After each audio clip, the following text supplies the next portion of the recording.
Joining me right now is former U.S. Attorney General Alberto Gonzales. Mr. Attorney General, good to see you, sir. Thanks so much for joining us.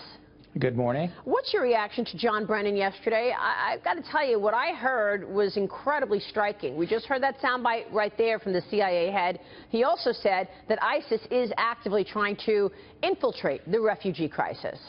Right. I'm not surprised at all. I think that our foreign policy has encouraged this environment, this situation, and so I think the CIA director was doing his job in presenting to the American public through this hearing before Congress what the situation is overseas. It's a very dangerous situation right now that the United States is confronting and that the next president is going to have to deal with. But, I mean, the president seems to be talking a completely different story. I mean, you just heard the sound bites that we ran of President Obama, and that was yesterday. And he basically said they're on the run. Well, I can't speak for the president. I obviously don't speak for the president, and I don't know what would be the motivation behind his comments, although obviously we could all speculate what the motivation is. But I think we need to pay attention to what the CIA director is saying. He's talking to his operatives on the ground. They have a much better appreciation firsthand in terms of what the real situation is like. What should be done at this point, after hearing John Brennan's commentary, in terms of ISIS having gotten stronger, trying hard to attack the West? What should the U.S. be doing?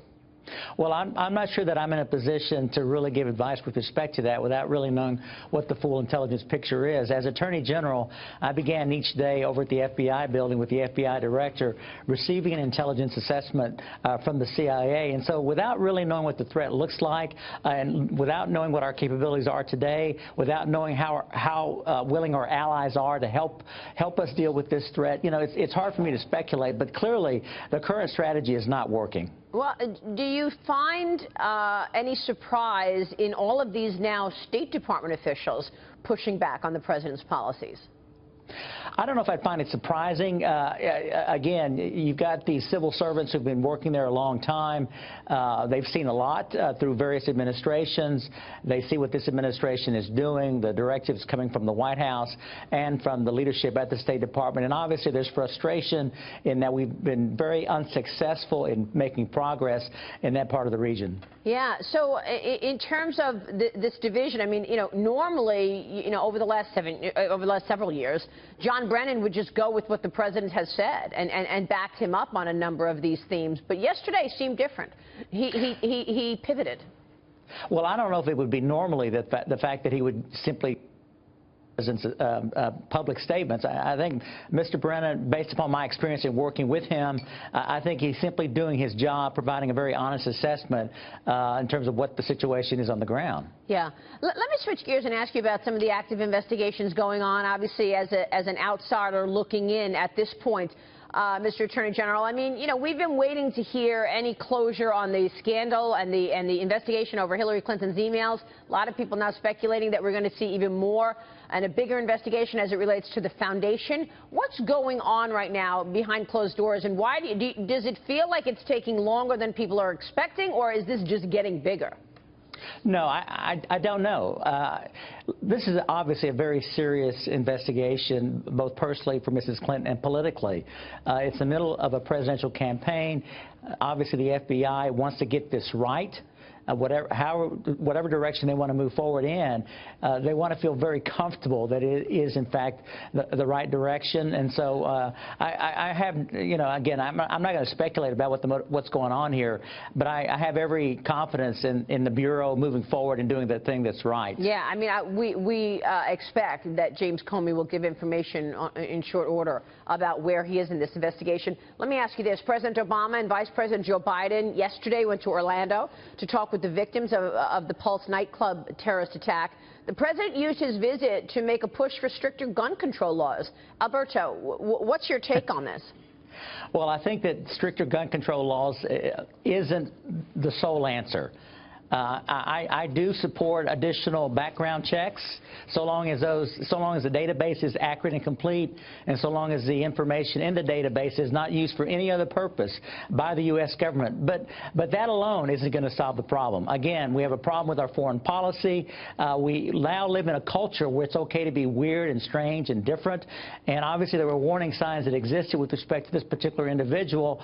But again, it appears to be the case. We live in an environment today, live in a culture today where if someone's a little strange, someone's a little aggressive, we're not going to do or say anything about that because, we just don't want to do that. Yeah, I mean, it almost feels like there are people out there who agree with background checks and some of the other things we're talking about as it relates to guns, but they don't trust this government.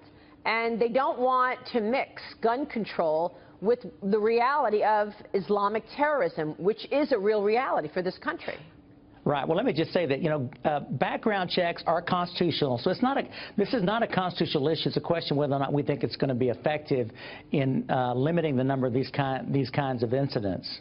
Yeah. And so what would you like to see? Well, I think that, again, in terms of limiting these kinds of incidents, we need to have a more robust foreign policy. I think we need to take a look at our mental health laws. Someone who has got some mental problems. This individual is apparently deranged. Should he have been on the streets? That's something that we need to ask ourselves. And then I do think it's appropriate to see whether or not do we have effective laws on the books dealing with guns that would not be in violation of the Second Amendment. And I think these are things that we ought to be looking at. We are also following the investigation into the killer's wife and what she knew. We know that she traveled with him to buy ammunition and bullets. What kind of culpability do you expect her to face? It's really hard to predict because, by all accounts, this person was deranged, that he exhibited strange behavior for many, many years. And she probably knew him better than anyone else, probably was exposed to this strange behavior.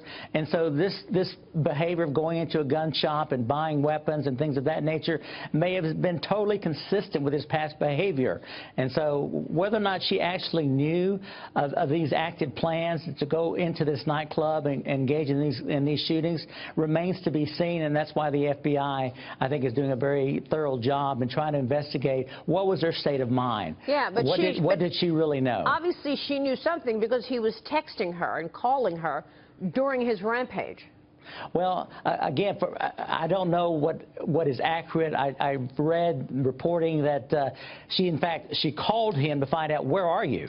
Because she didn't know where he was, and they may have been texting back and forth. I think he wanted to make sure that she knew what he was doing. Hey, look, see what I'm doing. Yeah, did you see the news? Yeah. Exactly. So we don't know exactly what the texts say, and I think we need to put those in context. All right, we will leave it there. Good to see you, Mr. Attorney General. Thank you very much for joining us.